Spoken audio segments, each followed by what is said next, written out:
নমস্কার বন্ধুরা, KS cooking হাউসের তরফ থেকে আপনাদের জানাই স্বাগত।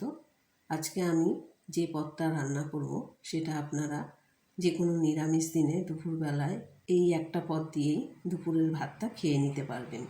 তাছাড়াও এই পদটি দিয়ে আপনারা রুটি, লুচি, পরোটাও খেতে পারেন। খেতে খুবই ভালো লাগে। ভিডিওটি সম্পূর্ণ দেখবেন। দেখে যদি ভালো লাগে তাহলে লাইক, কমেন্ট, শেয়ার করবেন আর আমার চ্যানেলটি অবশ্যই সাবস্ক্রাইব করে রাখবেন। তাহলে চলুন রেসিপিটি দেখে নেওয়া যাক।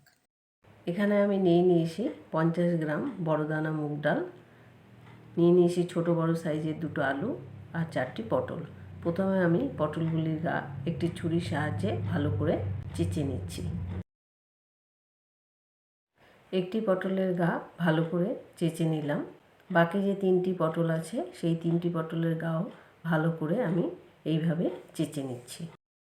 4টি পটলের গা ভালো করে চেঁচে নিলাম। এবারে আমি একটি স্যাপনারের সাহায্যে প্রত্যেকটা পটলের খোসা কিছুটা করে বাদ দিয়ে দিচ্ছি। বাকি যে 3টি পটল আছে এই 3টি পটলের খোসাও এইভাবে আমি ছাড়িয়ে নিচ্ছি। সবকটি পটলের খোসা ছাড়ানো হয়ে গেল। এবারে একটি ছুরির সাহায্যে পটলের দুদিকের অংশ কিছুটা করে বাদ দিয়ে দিচ্ছি আর পটলটাকে 2 টুকরো করে কেটে নিচ্ছি। এইভাবে আর যে 3টি পটল আছে সেটাও আমি এরকম করে কেটে নিচ্ছি। সবকটি পটল 2 টুকরো করে কেটে নিলাম। এবারে এই পটলের টুকরোগুলি এই থালার মধ্যে তুলে নিচ্ছি। এখন আমি এখানে একটি বাটির মধ্যে নিয়েছি কিছুটা জল। আলুগুলি কেটে জলে ভিজাবো বলে প্রথমে আমি আলু দুটির খোসা ভালো করে ছাড়িয়ে নিচ্ছি। দুটো আলুর খোসা ভালো করে ছাড়িয়ে নিলাম। এবারে খোসাগুলি একদিকে সরিয়ে দিচ্ছি আর একটি আলুকে 4 টুকরো করে কেটে নিচ্ছি। এই দেখুন আলুর টুকরোগুলি এরকম সাইজের করে কেটে নিলাম। এবার এই আলুর টুকরোগুলি বাটির জলে ভিজিয়ে নিচ্ছি। গ্যাস ধরিয়ে কড়াই বসিয়ে নিয়েছি। এখানে গ্যাসের ফ্লেমটা মিডিয়াম অবস্থায় রেখেছি। এবার আমি কড়াইয়ের মধ্যে ডালটা দিয়ে দিচ্ছি। এখন আমি 3-4 মিনিটের জন্য ডালটা হালকা করে ভেজে নিচ্ছি। 3-4 মিনিট হয়ে গেছে, ডাল হালকা করে ভাজা হয়ে গেছে। এবারে আমি ডাল ভাজাটা একটি পাত্রে ঢেলে নেব। কড়াইটা ধুয়ে নিয়ে গ্যাস ধরিয়ে আবারও আমি কড়াইটা বসিয়ে নিয়েছি। এবারে আমি কড়াইয়ের মধ্যে দিয়ে দিচ্ছি 2 টেবিল চামচ সরষের তেল। তেলটা ভালোভাবে গরম করে নিচ্ছি। তেল গরম হয়ে গেছে। এবার আমি তেলের মধ্যে দিয়ে দিচ্ছি আগে থেকে কেটে রাখা আলুর টুকরোগুলি। এবারে গ্যাসের ফ্লেমটা মিডিয়াম করে দিয়ে 2 থেকে 3 মিনিটের জন্য আলুগুলি হালকা করে ভেজে নিচ্ছি। আলু হালকা করে ভাজা হয়ে গেছে। এবারে আলু ভাজাগুলি একটি পাত্রে তুলে নিচ্ছি। এই আলু ভাজা তেলের মধ্যেই পটলের টুকরোগুলি দিয়ে দিচ্ছি আর হালকা করে ভেজে নিচ্ছি। 2-3 মিনিট ধরে মিডিয়াম ফ্লেমে পটলগুলি হালকা লাল করে ভেজে নিলাম। এর বেশি ভাজার কোনো প্রয়োজন নেই। এবারে আমি এই পটল ভাজাগুলি পাত্রের মধ্যে তুলে নিচ্ছি। এখানে গ্যাসের ফ্লেমটা একদম লো করে দিয়েছি আর এই সবজি ভাজার তেলের মধ্যে দিয়ে দিচ্ছি 2 টুকরো দারচিনি ফোড়ন, 2টো ছোটো এলাচ থেতো করে দিয়ে দিচ্ছি। 2 টুকরো তেজপাতা আর 1 চা চামচ সাদা জিরে। এবারে সমস্ত গোটা মশলা কয়েক সেকেন্ডের মতো হালকা করে একটু ভেজে নিচ্ছি। দিয়ে দিচ্ছি একটি মিডিয়াম সাইজের টমেটো কুচি, 1/2 চা চামচ আদা বাটা আর দিয়ে দিচ্ছি কিছুটা জল। এবারে এর মধ্যে দিয়ে দিচ্ছি 1/2 চা চামচ জিরের গুঁড়ো, 1 চা চামচ ধনের গুঁড়ো, 1/2 চা চামচ হলুদ গুঁড়ো, 1/4 চামচ কাশ্মীরি লঙ্কার গুঁড়ো, 1/4 চামচ নুন।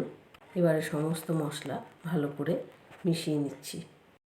সব কিছু ভালোভাবে মিশিয়ে নিলাম। এবারে এর মধ্যে দিয়ে দিচ্ছি 4টে চেরা কাঁচা লঙ্কা, একটু মিশিয়ে নিচ্ছি। এবারে আমি ঢাকা দিয়ে গ্যাসের ফ্লেমটা মিডিয়াম টু লো অবস্থায় রেখে 5 থেকে 6 মিনিটের জন্য মশলাটা ভালো করে কষিয়ে নিচ্ছি। 5-6 মিনিট হয়ে গেছে। এবারে আমি কড়াইয়ের ঢাকাটা খুলে নিচ্ছি। এই যে দেখুন আমাদের মশলা থেকে একদম তেল বেরিয়ে গেছে আর মশলা ভালোভাবে কষে গেছে। এখানে টমেটোগুলিও সিদ্ধ হয়ে গেছে। এবারে খুন্তির সাহায্যে মশলাটা ভালোভাবে উল্টে পাল্টে নিচ্ছি আর সিদ্ধ টমেটোগুলিকে ভালো করে ম্যাশ করে দিচ্ছি এই মশলার সাথে। ভালোভাবে মিশে যায়। এবারে আমি এই মশলার মধ্যে দিয়ে দিচ্ছি ভাজা ডালটা, ভালো করে ধুয়ে রেখে দিয়েছিলাম 3-4 বার। এই কষানো মশলার সঙ্গে ভাজা ডালটা একটু কষিয়ে নিচ্ছি। গ্যাসের ফ্লেমটা একদম লো করে দিয়ে 2 মিনিটের জন্য মশলার সাথে ডাল ভালোভাবে কষিয়ে নিলাম। এবার আমি এর মধ্যে দিয়ে দিচ্ছি চায়ের কাপে 2 কাপ পরিমাণ জল। জলটা ভালো করে মিশিয়ে নিচ্ছি। এবারে আমি গ্যাসের ফ্লেমটা ফুল বাড়িয়ে দিয়ে ডালের জলটা ফুটিয়ে নিচ্ছি। ডালের জল ফুটে উঠেছে, এবারে আমি ঢাকা দিয়ে দিচ্ছি আর গ্যাসের ফ্লেমটা মিডিয়াম টু লো অবস্থায় করে দিয়ে ডালটা হাফ সিদ্ধ করে নিচ্ছি। 5-6 মিনিট হয়ে গেছে, আবারও আমি কড়াইয়ে ঢাকাটা খুলে নিচ্ছি। এবারে আমি ডালটা উল্টে পাল্টে নাড়িয়ে নিচ্ছি। আর এই যে দেখুন, এখানে ডালটা কিন্তু অর্ধেক সিদ্ধ হয়েছে, যার ফলে ডালটা গোটা গোটা আছে। এবারে আমি এই ডালের মধ্যে দিয়ে দিচ্ছি আগে থেকে ভেজে রাখা আলু আর পটলের টুকরোগুলি। এবার ডালের সাথে ভালো করে মিশিয়ে নিচ্ছি। এখানে আমি এখন কোনো জল ব্যবহার করব না, যে জলটা আছে ডালের মধ্যে তাতেই আলু, পটল আর ডালটা ভালো করে সিদ্ধ হয়ে যাবে। এবারে আমি ঢাকা দিয়ে আবারও 8 থেকে 10 মিনিটের জন্য মিডিয়াম টু লো ফ্লেমে সব কিছু ভালোভাবে সিদ্ধ করে নিচ্ছি। 8-10 মিনিট হয়ে গেছে, আবারও আমি কড়াইয়ের ঢাকাটা খুলে নিচ্ছি। এই যে দেখুন, এখানে ডাল, শুদ্ধ সবজি সব কিছুই ভালোভাবে সিদ্ধ হয়ে গেছে আর টেনে গিয়ে বেশ ঘনও হয়ে গেছে। এবারে আমি খুন্তি দিয়ে উল্টে পাল্টে ভালো করে নাড়িয়ে নিচ্ছি আর আপনাদেরকে দেখিয়ে দিচ্ছি। এই যে দেখুন, আলু সিদ্ধ হয়ে গেছে আর পটল তো যেহেতু সবজি সে কারণে সিদ্ধই হয়ে গেছে। এখানে পরিমাণ মতো জল দিয়ে সবজি আর ডালটা সিদ্ধ করেছি বলে খুব ঘন হয়ে গেছে। এবারে আমি এর গ্রেভিটাকে একটু পাতলা করব, তাই আমি এর মধ্যে দিয়ে দিচ্ছি চায়ের কাপের 1 কাপ পরিমাণ জল। জলটা এই ডাল আর সবজির সাথে ভালো করে মিশিয়ে নিচ্ছি। ভালো করে মিশিয়ে নিলাম আর এই সবজি ডাল সিদ্ধ করার সময় নুন তেমন ব্যবহার করিনি, তাই আমি এর মধ্যে দিয়ে দিচ্ছি হাফ চামচের মতো নুন।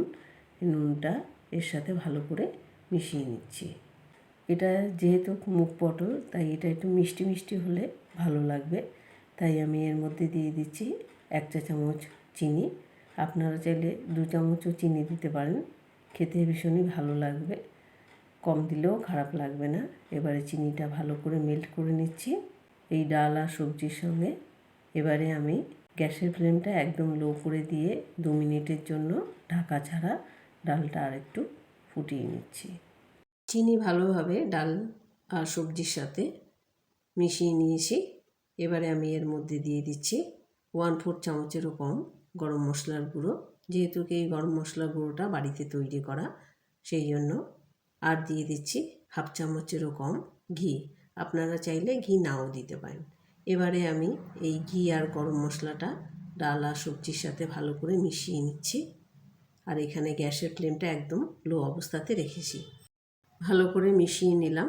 এবারে আমি এখানে গ্যাসটা অফ করে দিচ্ছি আর এই ঘি আর গরম মশলার গন্ধটা যাতে ডালের সাথে ভালোভাবে মিশে যায়, সেই জন্য ঢাকা দিয়ে 1 মিনিটের মতো রেখে দিচ্ছি।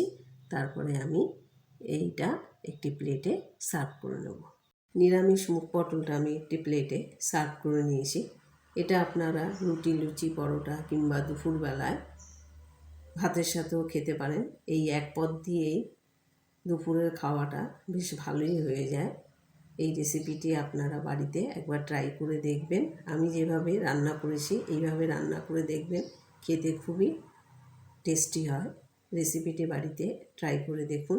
যদি ভালো লাগে তাহলে লাইক, কমেন্ট, শেয়ার করবেন আর আমার চ্যানেলটি অবশ্যই সাবস্ক্রাইব করে রাখবেন।